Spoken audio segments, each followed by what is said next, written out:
Fraud watch. That's right, folks. We got some frauds on the field. The teams that we should be talking about in a positive manner. We now have questions on if they're going to make it to the Super Bowl. But before we get that, we got some things we got to talk about, all right? Brian Daboll gets fired. Joe Whitt loses his defensive play calling abilities. Raiders and Broncos recap. Falcons and Colts recap. Steelers and Chargers recap. Packers and Eagles recap. And Bills and Dolphins recap. Okay, all of this and more on the 98th episode of the Football Junkies podcast. Okay, I am your host with the most. All right, I am your hopium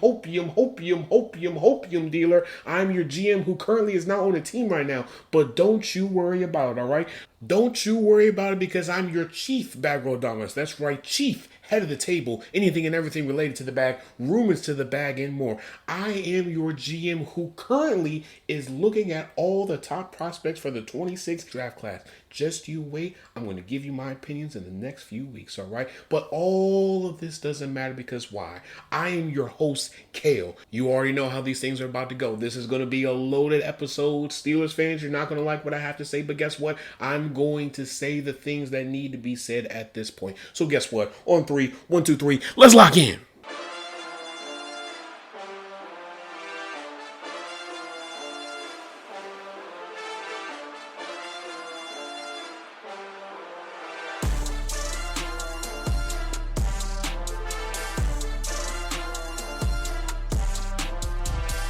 All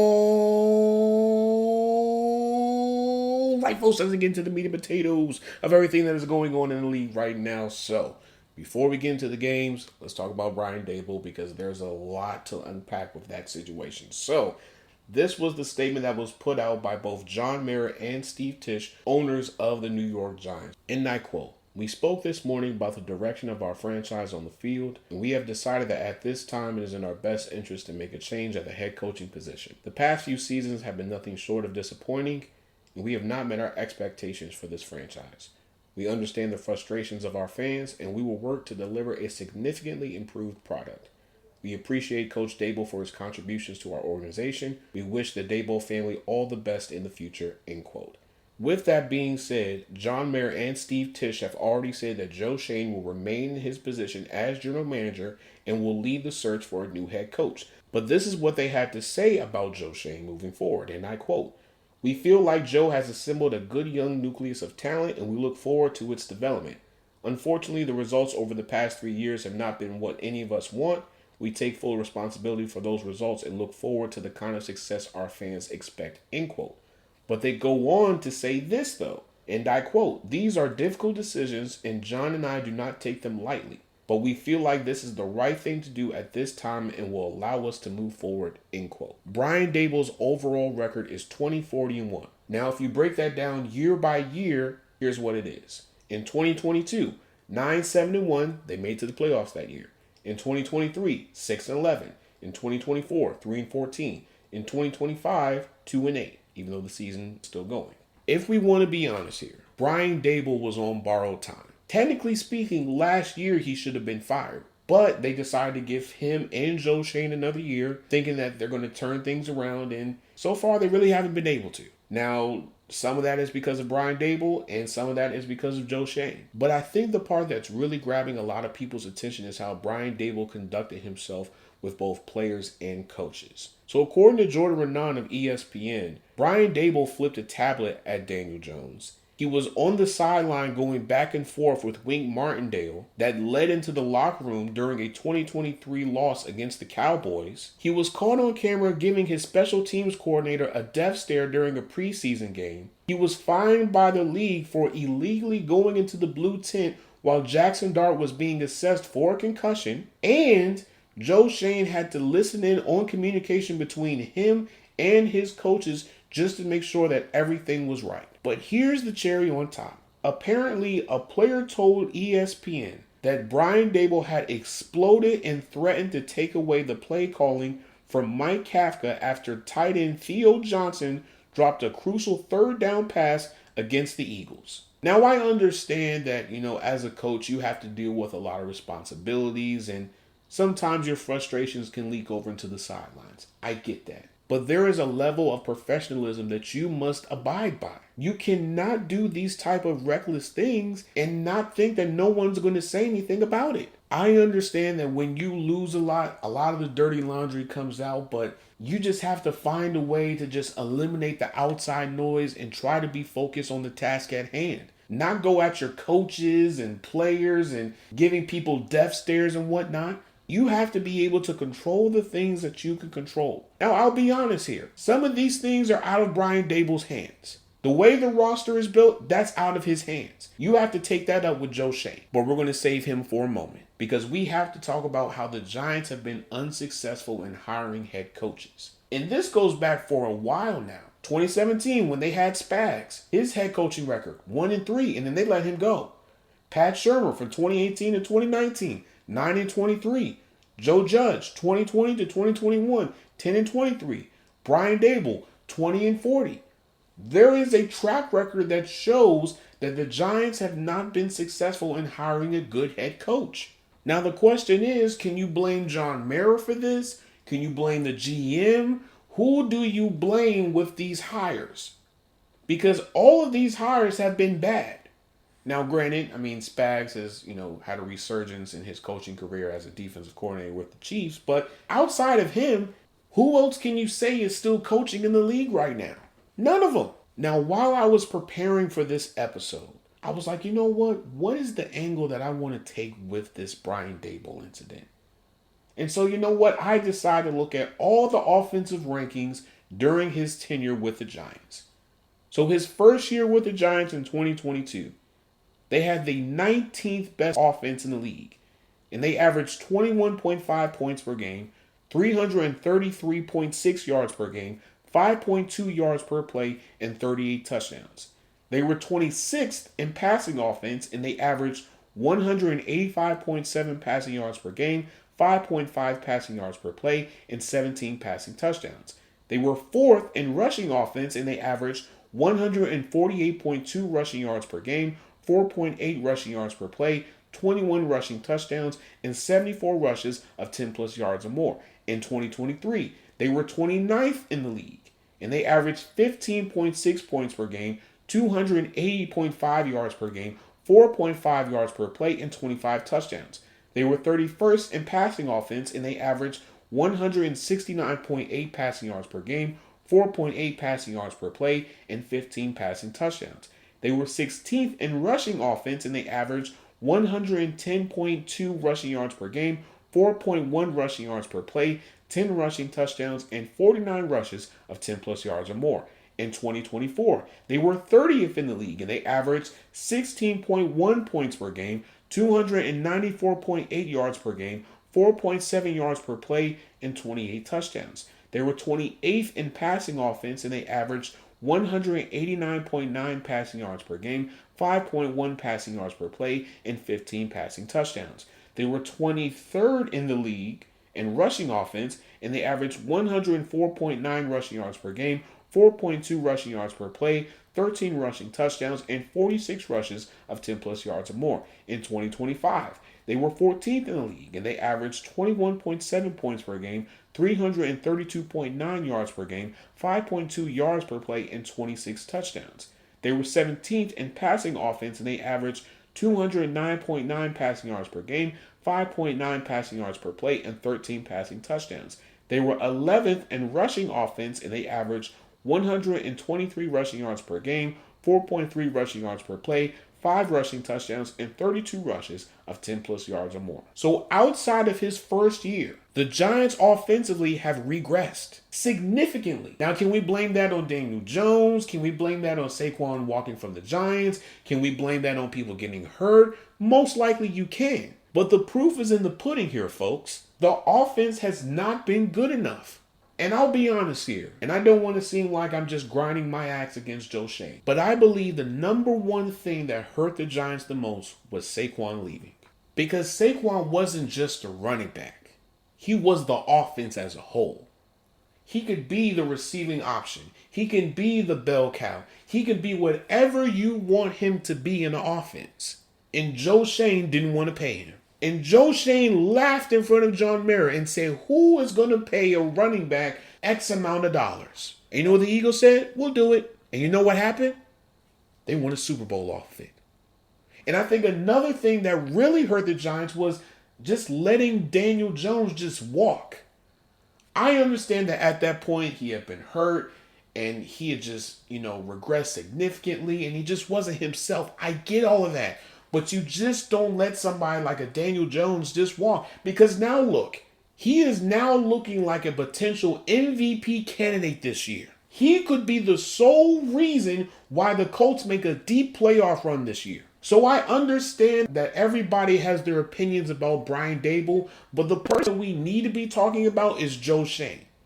Because it's just weird to me how Brian Daboll leaves, but Joe Shane is staying, and he now has a voice in who the next head coach is going to be. I'm sorry here, folks. I'll just be honest here. Joe Shane, to me, this is just my personal opinion, cannot be a GM. Anytime you have somebody that is focused on the defense way too much and is willing to move heaven and earth for Brian Burns, even though right now it's looking like it's paying off very well.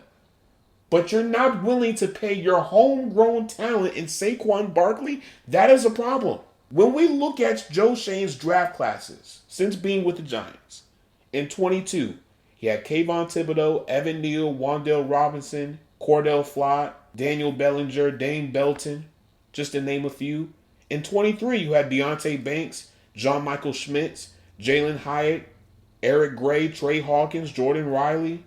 24, Malik Neighbors, Tyler Nubin, Andrew Phillips, Theo Johnson, Tyrone Tracy. 25, Abdul Carter, Jackson Dart, Darius Alexander, Cam Scatterbo, Marcus Membo, Corey Black, just to name a few.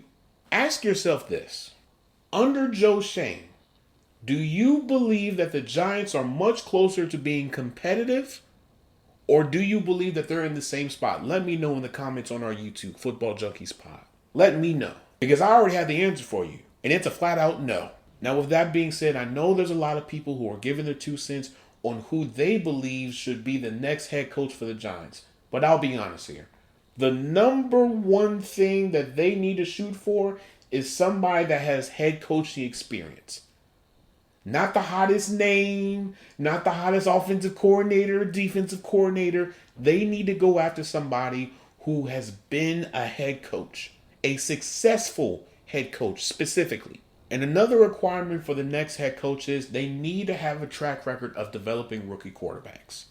And I think the number one name that comes to mind is Mike McCarthy. For starters, he's familiar with the division. He has a track record of really good offenses, and most quarterbacks under Mike McCarthy play really well. So I think that checks all the boxes moving forward. Now the question is, does Mike McCarthy want to be the head coach for the Giants?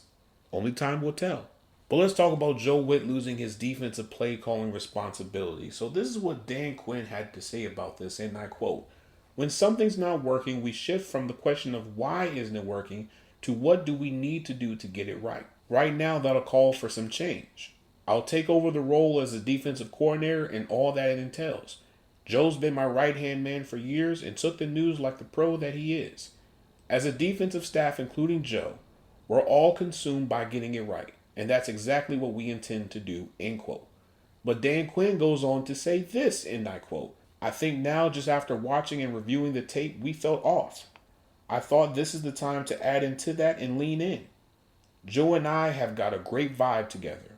We've worked together through our time in Dallas, and we'll lean back into that space where he'll help me along the way and all that leads up into the game and calling it," end quote. Now, here are the defensive rankings under Joe Whitt. So last year, they were 13th in the league, and they allowed 23 points per game, 326.9 yards per game, 5.4 yards per play, and 43 touchdowns. They were third in passing offense, and they allowed 189.5 passing yards per game, 6 passing yards per play, and 25 passing touchdowns. They were 30th in run defense, and they allowed 18 rushing touchdowns, 137.5 rushing yards per game, 4.8 rushing yards per play, and 64 rushes of 10-plus yards or more. Currently, they are 30th in the league, and they have allowed 28 points per game, 394.6 yards per game, 6.4 yards per play, and 31 touchdowns. They are 31st in passing defense, and they have allowed 260.2 passing yards per game, 7.9 passing yards per play, and 22 passing touchdowns. They are 23rd in run defense, and they've allowed 9 rushing touchdowns, 134.4 rushing yards per game, 4.6 rushing yards per play, and 35 rushes of 10 plus yards or more. I'll be honest with you guys, I knew at some point something was going to happen because the Commanders defensively have been giving up way too many points over a period of time. And so some move was going to be made. Either a coordinator was going to get fired, a position coach was going to get fired, someone was going to have to turn over their play calling abilities. But can we blame Joe Whitt for this? Yes and no. And the reason why I say that is because during the offseason, they didn't do enough to add in younger talent. You can't just give the big money that you gave to Javon Kinlaw, sign old-ass Von Miller, sign old-ass Preston Smith and think, oh, okay, this is going to work. No, it hasn't worked. You can't stop the run. You can't stop the pass. What are you good at this point? And it also doesn't help that the Commanders' defense is one of the oldest defenses in the league. The average age on the Commanders' defense is 28 and a half years old. They're right behind the Vikings. So if you expect the same thing that you saw last year from them, you're sadly mistaken. It doesn't help that your pass rush isn't able to create pressure on quarterbacks. It doesn't help that your interior defensive line can't do anything. It doesn't help that Marshawn Lattimore is out for the year. Trey Amos is out for the year. You didn't do enough during the trade deadline to at least bring in some younger talent. My hope next year is that they address the defense hard. The pass rush class is supposed to be really good next year. There's a few good corners that are catching my eye. Caleb Downs is there, Arvell Reese, the list goes on. So you have to bring in younger talent because right now what you have is not going to be successful. It's the same thing with the offense as well. If you expect to do the same thing that you did last year, you're sadly mistaken because why? Everybody now has tape on what you like to do. They know your tendencies. They know how you like to use your corners, your defensive linemen, your pass rushers. While I was recording this episode, I was watching the Commanders game. I just wanted to see, hey, is this going to be the game where they lock in and they actually try to get a win? No. When the game went into overtime, the Dolphins ran the ball down the Commanders' throat, and the Commanders didn't have an answer for it. So what in the world do you guys expect? Did you guys really expect for this defense to do the same thing that they did last year? No. Because why? You don't have the horses to do it. The only person in your pass rush that actually has upside is who? Jacob Martin.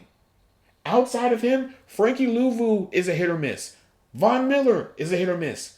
Preston Smith is a hit or miss. Daron Payne is a hit or miss. In a league right now where the defensive line is one of the most important things for a team, where you have to create constant pressure on these elite quarterbacks, you would think, hey, maybe we should just at least make, one good move, or maybe we should do something a little bit more creative just so we can have a little bit of an edge over our opponents. No. I literally saw this Commanders team when they faced the Lions last week get demolished in the run game. They had no answer for it.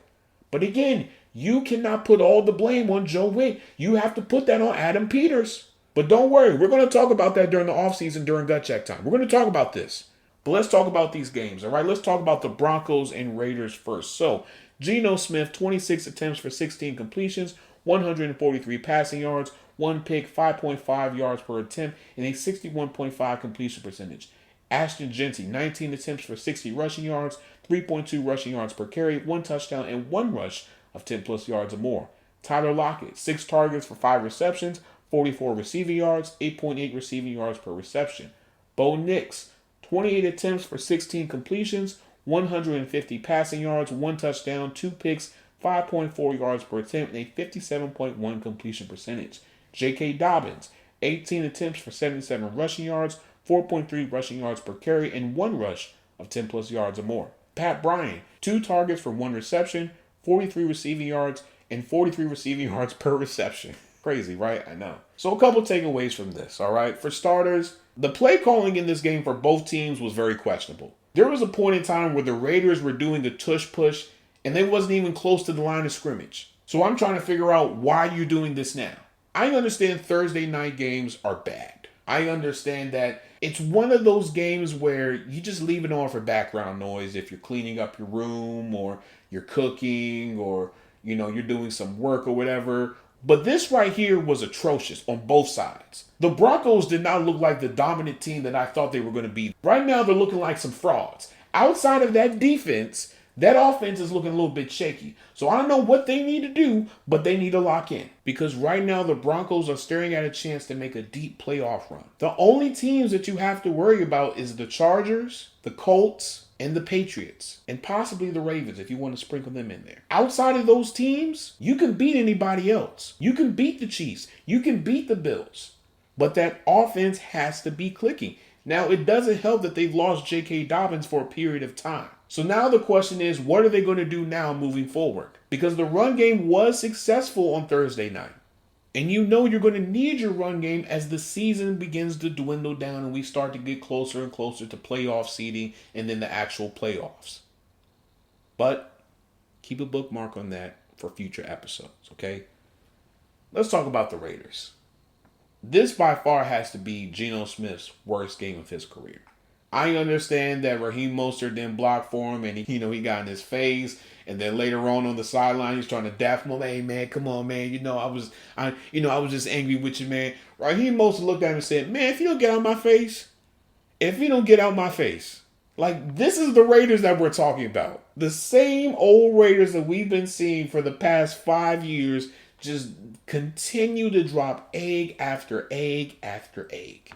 But the question I have for the Raiders is, what are you going to do next year to at least try to make things better?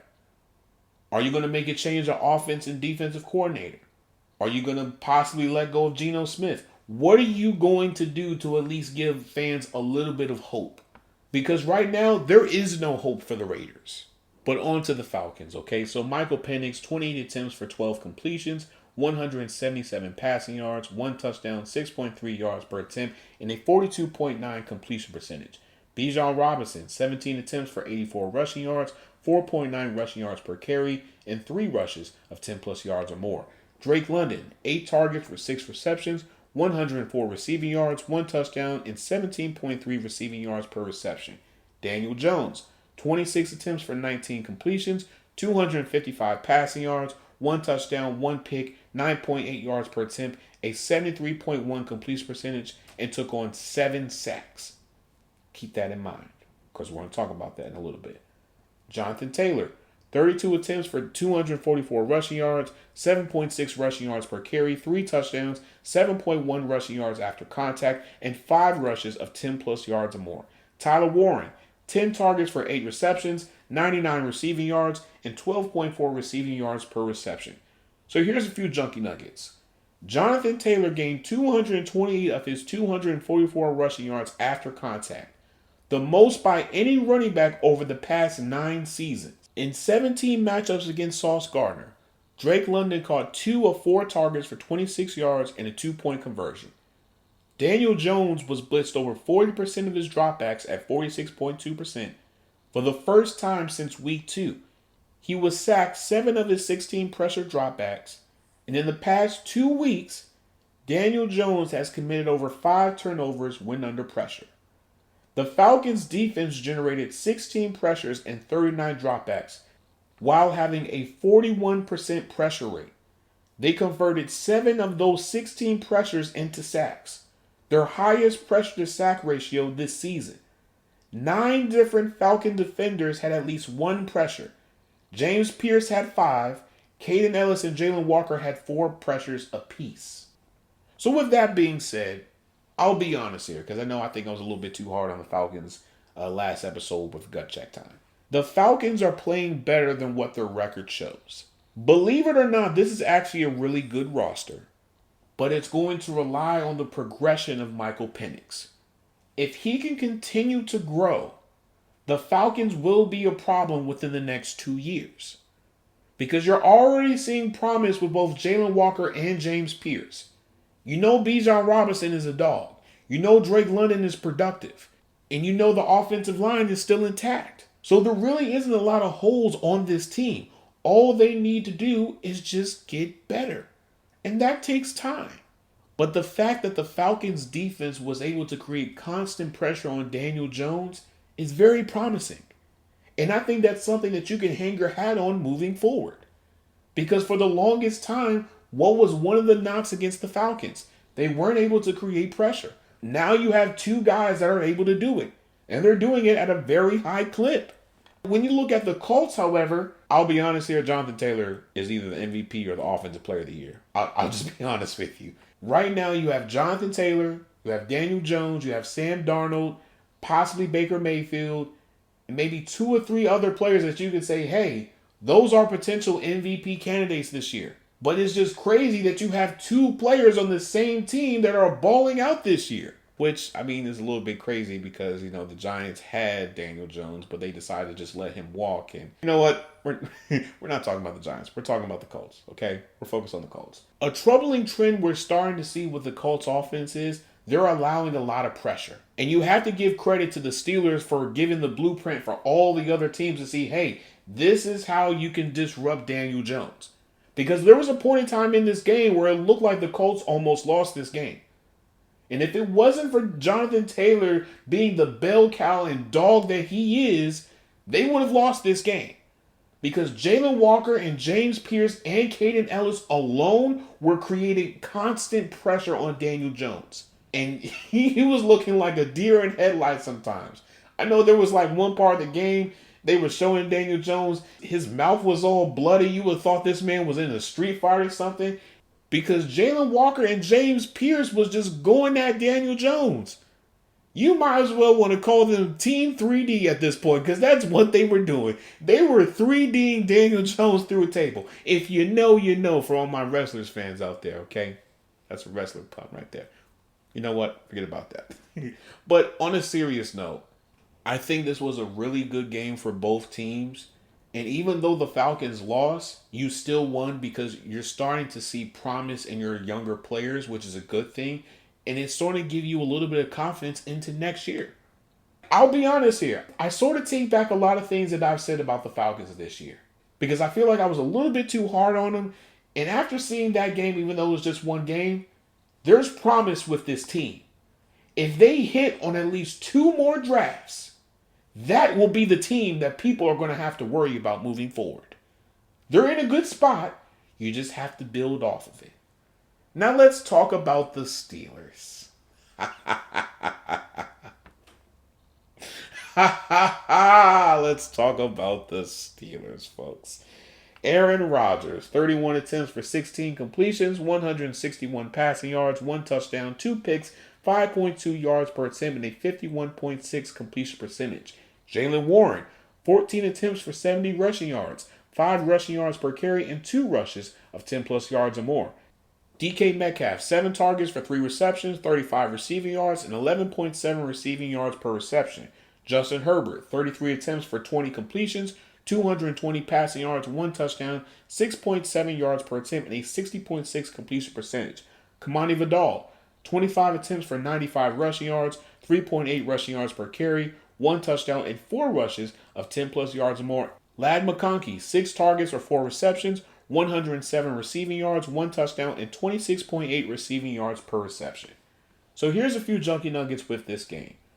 When running to the left side of the formation, Kamani Vidal was 25 carries for 95 yards and 1 touchdown. Aaron Rodgers didn't complete a pass under pressure, finishing 0 of 5, taking 3 sacks and a safety.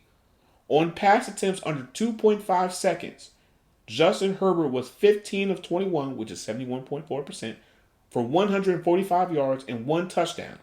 But on throws longer than 2.5 seconds, Justin Herbert was 5 of 12, 41.7%, for 75 yards.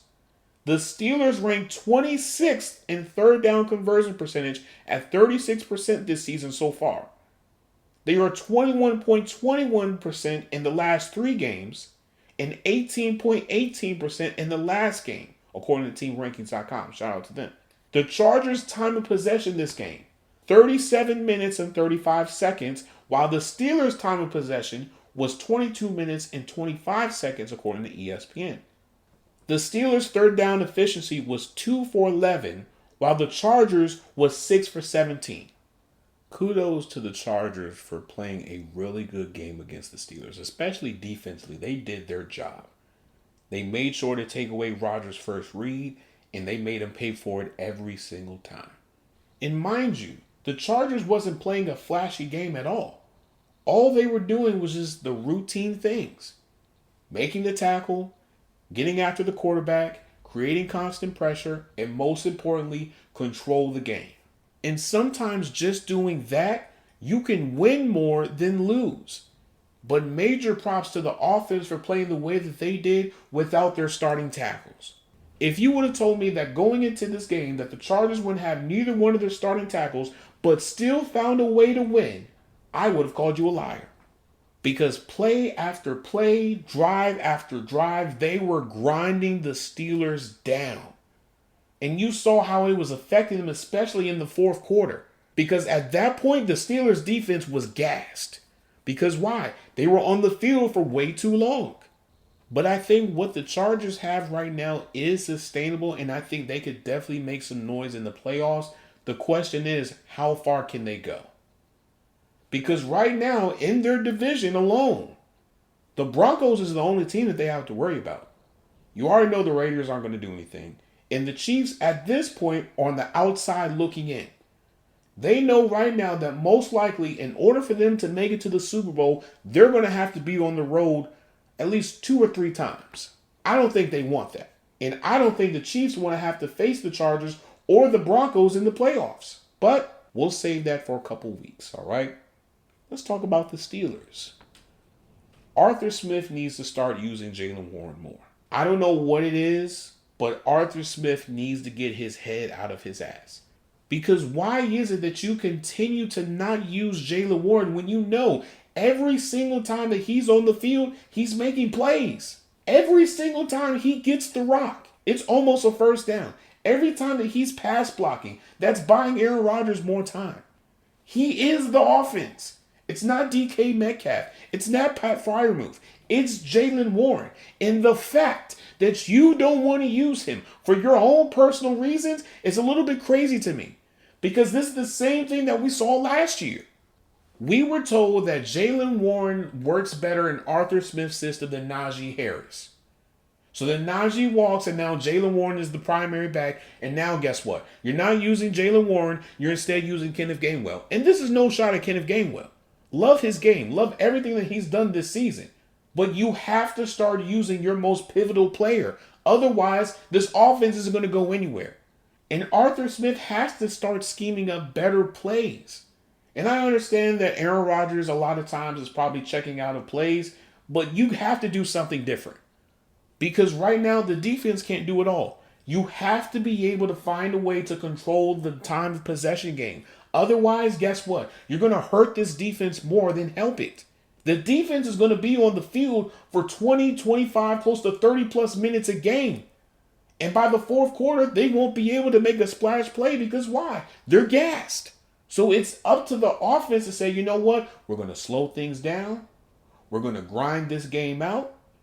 And we're going to disrupt the rhythm of the opponent's offense. Understand something here, folks.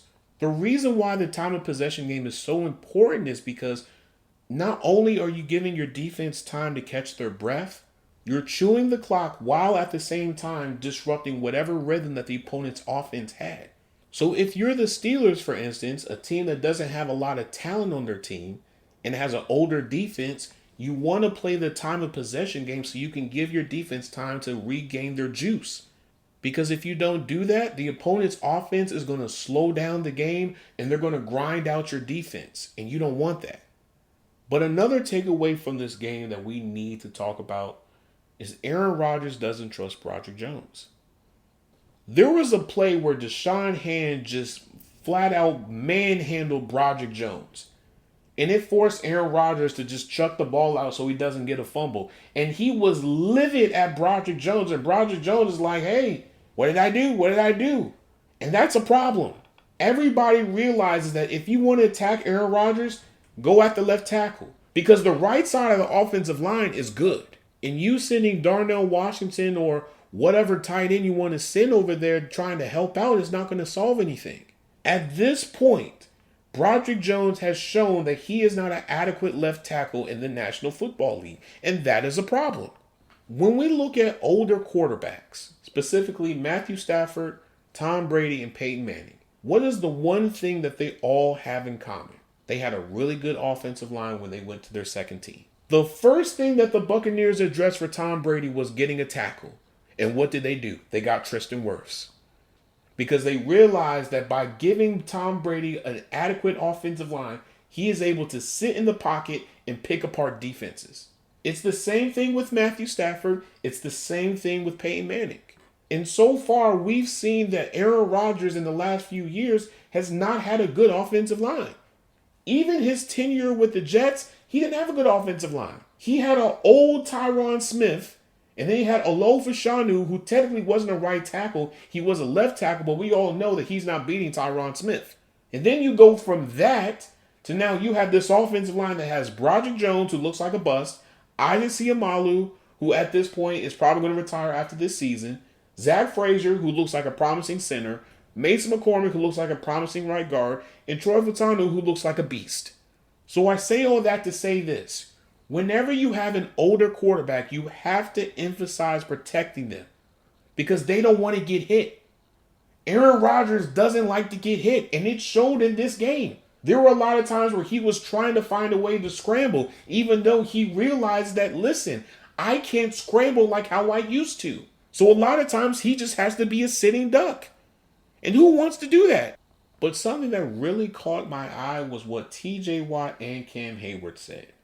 TJ Watt said this, and I quote, "We can't continue to live and die by the turnovers as a defense. We need to get off the field and stop the run. Critical third downs, we need to do a better job. No excuse for it. We have to play better," end quote. Now he goes on to say this, and I quote, "We're an advantageous group. We feel like we have the opportunity to get a turnover on every play. We're punching at the ball. We're doing everything we possibly can, but we weren't just able to get the ball out. On those days you're not able to get the ball, you need to bow up on those big-time third down situations and get off the field, and we weren't able to do that," end quote. Now this is what Cam Hayward had to say, and I quote, "I'm not looking for an excuse. I'm looking to just play better. We talk about it, but do we really know what we're doing? Play in and play out?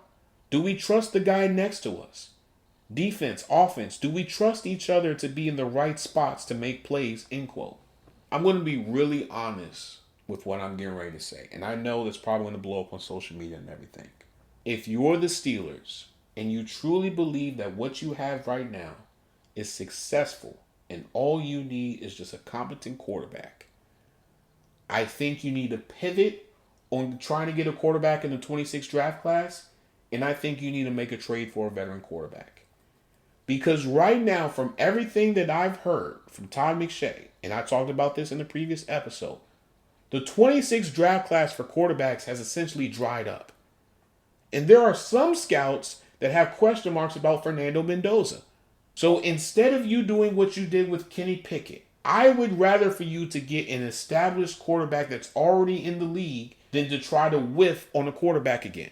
Now, there are a few quarterbacks that I'm thinking about. Tua, Trevor Lawrence, Kyler Murray, Geno Smith possibly, Baker Mayfield if him and the Buccaneers can't come to an agreement on an extension, Kirk Cousins possibly, Brock Purdy. You know what? Let's go and break down each and every one of these players. So if you traded for Tua, right now his base salary this year is $25 million according to Spotrac. His cap hit is $39.1 million. His dead cap this year is $137.8 million. Now next year, his base salary is $39 million, his cap hit is $56.4 million, and his dead cap is $99.2 million. Now he has a potential out in 27. So with Tua, you know his strengths and his weaknesses at this point. But the question is, if you was to bring Tua on this team, would he be an upgrade over what you have? Or would he be an upgrade over any quarterback that you would draft in 26? Now, granted, I understand that they're trying to get a quarterback.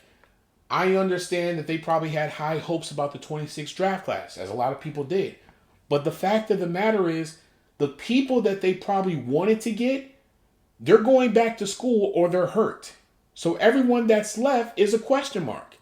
Cade Klubnik, Garrett Nussmeier, Nico Iamaleava. I could just continue to name names. But the fact of the matter is, they haven't been playing well. So you could talk yourself out of drafting them. We all saw what they did with Kenny Pickett. And we all knew that it was a whiff of a pick. If none of the top teams, and I mean teams within the first 5 picks, didn't want to get Kenny Pickett, clearly there's a problem. And this has been a trend with the Steelers for the past few years. They want to rush and draft a need instead of just waiting for the next year. They did it with Kenny Pickett. And then the following year, you had C.J. Stroud and company. They did it with Broderick Jones. The next year, you had a really good tackle class. You had Calvin Banks. You have Talois Fuaga. You had Troy Fatanu, just to name a few. So I say all that to say this. Would you go after Tua? Would he be an upgrade? Would you be willing to give up some of your draft capital to acquire him? And that means all you have to do is just bring in another wide receiver, get another left tackle, and you're good. Now with Trevor Lawrence, his base salary this year is only $2 million, his team million. His dead cap is $133.5 million. Next year, his base salary is $2 million, his cap hit is $24 million, his dead cap is $116.5 million. So just looking at his contract, it's essentially backloaded. So this year and next year, he has very high dead cap hits, but his base salary is fairly low. Now, I do know during the offseason, there was some rumors swirling that the Steelers called the Jaguars about the availability of Trevor Lawrence. Now, the question is this. Would the Jaguars be open to trading Trevor Lawrence? Because if I'm not mistaken, all of these quarterbacks have no trade clauses. So if they wanted to be traded, they get to dictate the destination that they want to go to. Now with Trevor Lawrence, he's a bigger body quarterback who's able to sit in the pocket, make the big time throws, while at the same time still being athletic. I think there's promise with Trevor Lawrence if he's put into the right situation. The question is it with the Steelers? Would the Steelers be willing to take on his contract? Because it is a significant contract. And it really hasn't kicked in. In the way that the Jaguars structured the contract, they essentially backloaded it to the last 2 years. So his base salaries moving forward is $2 million this year, $2 million next year, $6 million in 27, and then $11 million in 28. I think that's somewhat manageable. But the question is, if you acquire him, would he be an upgrade? Let's keep this thing going. Kyler Murray. Now with him, he has 2 years left on his contract, not counting this year. But this year, his base salary is $18 million. His cap hit is $43.3 million. Now, here's the thing with Kyler Murray. There have been questions about his commitment to the game and his preparation to the game. So would you be willing to take on someone like a Kyler Murray? Personally, I wouldn't, and here's why. For starters, in the AFC North, you need a bigger body quarterback. You can't just get a 5'2" or a 5'11" type of quarterback. You need somebody that's at least 6'3" or more. Because they need to be able to sit in the pocket when the pocket is collapsing and make that last minute throw. Now I understand you probably don't want to go after a quarterback like Ben because Ben is one of one. But you want to get a bigger body quarterback because they're able to last a little bit longer than to go after these smaller quarterbacks. It shows. Tua and Kyler Murray are smaller quarterbacks and they get hurt more compared to a Justin Herbert and Josh Allen. I'm just being honest here, folks. We have to have these honest conversations about the Steelers right now. Because at this point, if you're Cam Hayward, if you're TJ Watt, what is the selling point that the Steelers can give you that's going to keep you committed to playing for the Steelers? By the time they have a legitimate chance to go after a quarterback, you may either past your prime or close to being past your prime. Because for all intents and purposes, the 27 class looks very promising. You're going to have Ryan Williams, Jeremiah Smith, and all of those quarterbacks. But the question is, how can you convince your defensive players to buy into this? Now with Daniel Jones, I just put him up here just to have a conversation. Do I think the Steelers will be able to get him? Probably no. I would not be surprised if the Colts and Daniel Jones are possibly talking about an extension right now. But if they don't come to an extension, his market value right now is 4 years, $183.6 million, which is $45.9 million a year. Now hear me out. Daniel Jones was doing his thing against y'all. So the question is, would you be willing to get someone like a Daniel Jones? I'm just saying. Now, granted, you can credit Daniel Jones' success to having Jonathan Taylor and a really good offensive line and weapons around him, but would you be willing to take that risk? Baker Mayfield, let's be honest here, I don't think that's going to happen either. I think the Buccaneers are going to keep him for the rest of his career. Kirk Cousins at this point, I don't necessarily see him as an upgrade. I don't even really see him as somebody that is holdover for the 27 class. Anytime that the Falcons put Kirk Cousins in, he doesn't look promising at all. And Brock Purdy, this is probably the most controversial one. Hear me out, right? If you're the 49ers, would you be willing to move off of Brock Purdy if it means that it keeps your chances of possibly being competitive and going to the Super Bowl? Because granted, the 49ers gave Brock Purdy a big contract. And if I'm being honest here, Mac Jones has been playing well. And he's been doing this without a Brandon Ayuk. And I think with Mac Jones, you would be able to get him cheaper than keeping Brock Purdy. And Brock Purdy has been getting injured a lot within the last 2 or 3 years. And mind you, he hasn't even really tapped into his contract yet. His base salary this year is only $1.1 million. His cap hit is $9.1 with a dead cap hit of $100 million. 26, his base salary is $8.2. Cap hit $24.7. Dead cap $90.9 million. 27, $11.3 million in base salary with a cap hit of $30.8 million and a dead cap of $66.1 million. 28, $34.1 million in base salary with a cap hit of $57.6 million with a dead cap of $38.6 million. 29, his base salary is $49 million with a cap hit of $72.5 million and a dead cap of $23.1 million. 2030, $49 million with a cap hit of $64.5 million and a dead cap of $7.5 million. So technically speaking, his contract is backloaded to the max. So I think if you're the Steelers, you may want to go after someone like a Brock Purdy. I'm just saying. I understand it's a little bit controversial. I understand people may not like it. But I think if you're the 49ers, if you make this move, you can create more cap space while at the same time bringing in more talent so that you can at least try to go on at least one more run. Because I think their window is just about closed. But I think they can squeeze out one more crazy run. But the only way that you can do it is if you move off of Brock Purdy.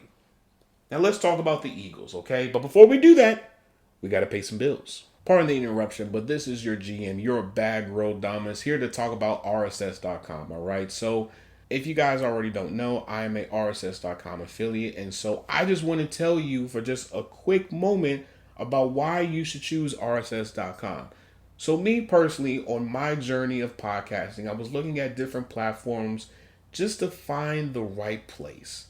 And I looked here, I looked there, I looked everywhere, but I checked out RSS.com and it was the best decision I ever made. From low prices to interactive analytics to as well as helping you with your distribution. RSS.com does it all. Not to mention, they just started a Slack channel where you can network and interact with other podcasters and even get some insightful tips on how you can increase your podcast even more. Also, RSS.com just launched their paid ads program. So now you can get paid for posting your content. Not to mention, all you have to do is just have 10 downloads and you're qualified for it. Who would want to get paid for doing something that they're passionate about doing?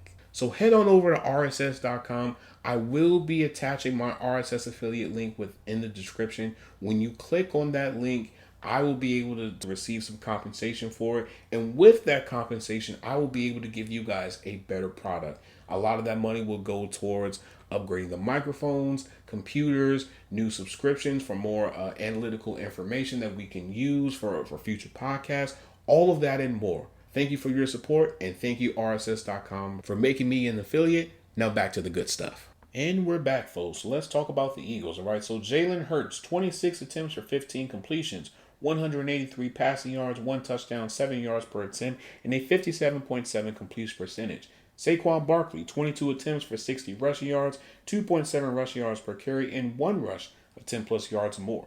Devontae Smith, 7 targets for 4 receptions, 69 receiving yards, 1 touchdown, 17.3 receiving yards per reception. Jordan Love, 36 attempts for 20 completions, 176 passing yards, 4.9 yards per attempt, and a 55.6 completion percentage. Josh Jacobs, 21 attempts for 74 rushing yards, 3.5 rushing yards per carry, 1 touchdown, and 2 rushes of 10-plus yards or more.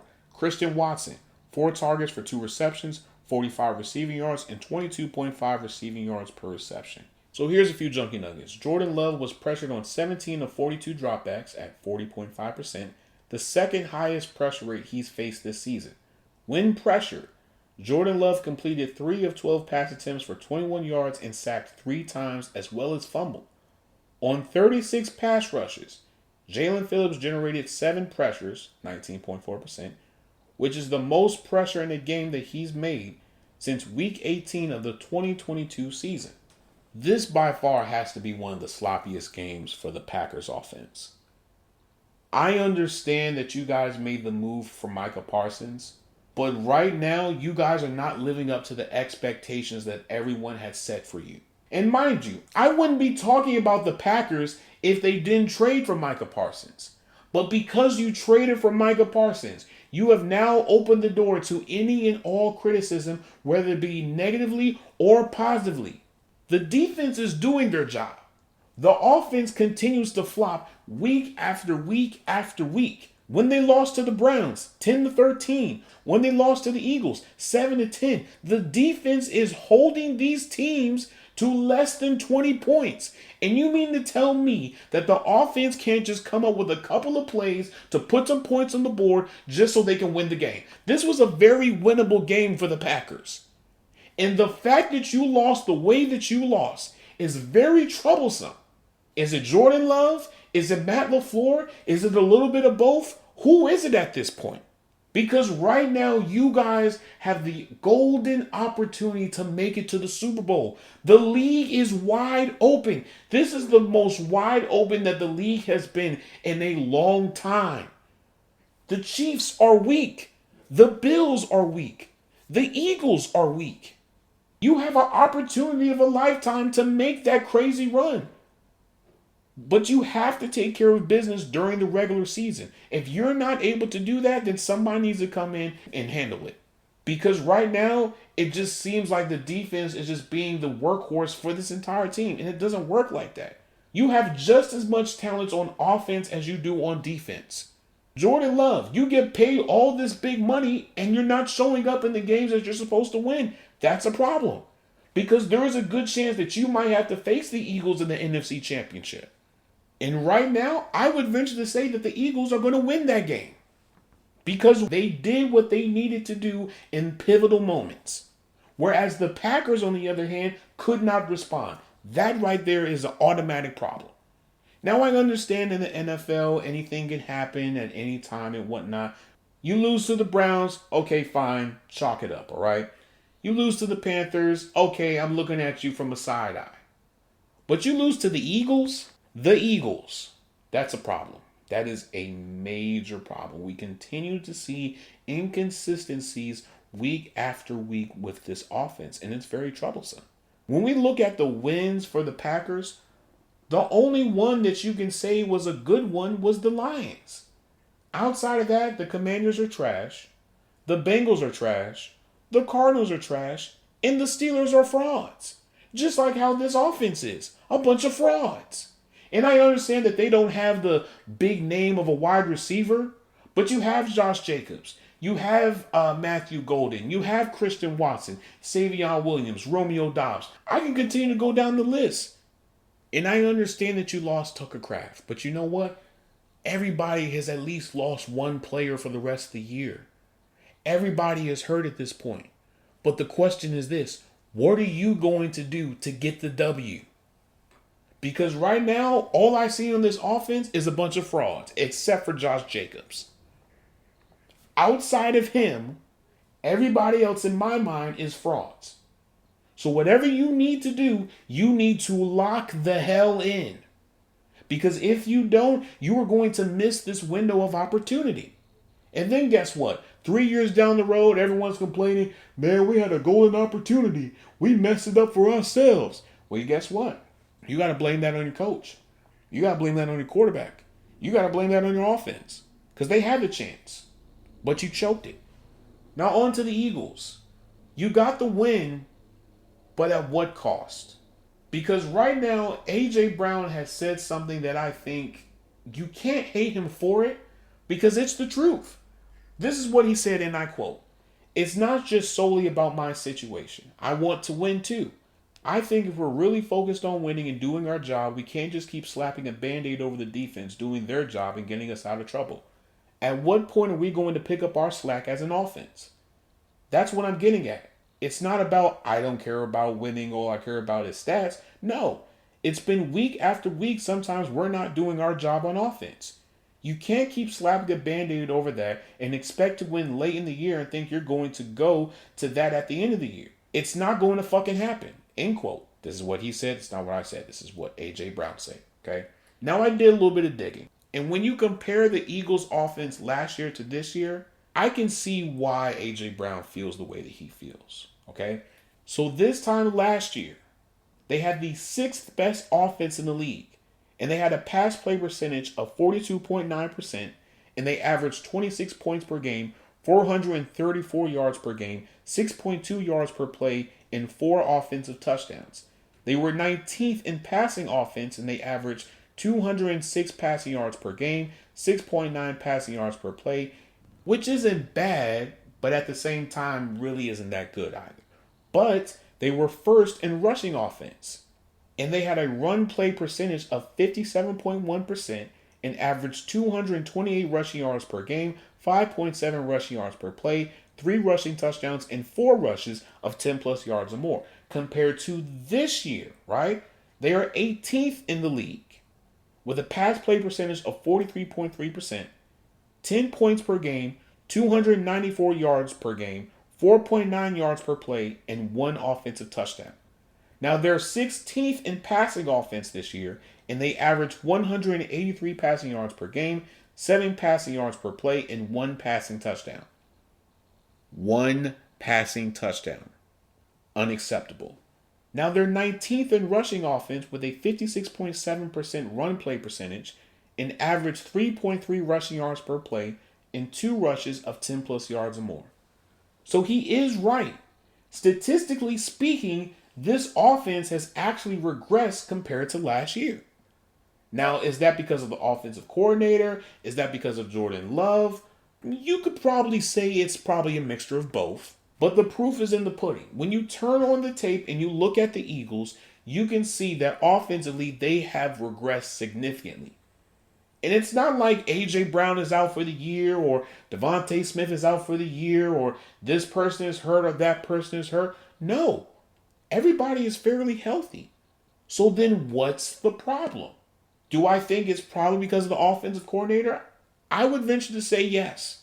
And the reason why I say that is because for the past few years, the Eagles' offensive coordinators have just been a nonstop roller coaster. 1 minute you have a really good offensive coordinator, then you have a bad offensive coordinator. Then you have a good offensive coordinator, then you have a bad offensive coordinator. And right now, Kevin Patula is not a good offensive coordinator. I'm sorry. You have Saquon Barkley, Devontae Smith, and A.J. Brown. You mean to tell me that you guys aren't dominating teams left and right? And granted, I understand that at this point, everybody has enough tape on all of these players, and they know how to at least slow them down a little bit. But this offense has regressed tremendously. Now, I'm not calling for anybody to get fired, but You may have to make another move at offensive coordinator. But this is what I said a couple episodes ago. The offensive coordinator woes will be the reason why A.J. Brown and Devontae Smith will want to leave this team. And I will continue to stand on it. And one more thing about this game.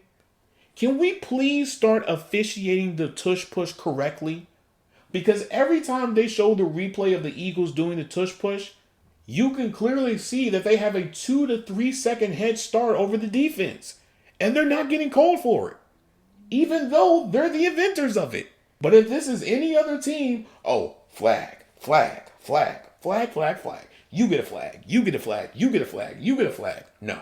I don't know what's going to happen with the Packers facing the Giants because I'm watching the game right now. But I hope and pray that the Packers find a way to win this game. Because if they don't, the noise is just going to continue to grow.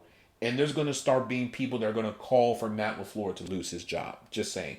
Now on to the final game, all right? The Bills and the Dolphins. So Josh Allen, 40 attempts for 28 completions, 306 passing yards, 2 touchdowns, 1 pick, 7.7 yards per attempt, and a 70% completion percentage. James Cook, 13 attempts for 53 rushing yards, 4.1 rushing yards per carry, and 1 rush of 10-plus yards or more. Khalil Shakir, 9 targets for 7 receptions, 58 receiving yards, and 8.3 receiving yards per reception. Tua, 21 attempts for 15 completions, 173 passing yards, 2 touchdowns, 2 picks, 8.2 yards per attempt, and a 71.4 completion percentage. Devon Achane, 22 attempts for 174 rushing yards, 7.9 rushing yards per carry, and 5 rushes of 10-plus yards or more.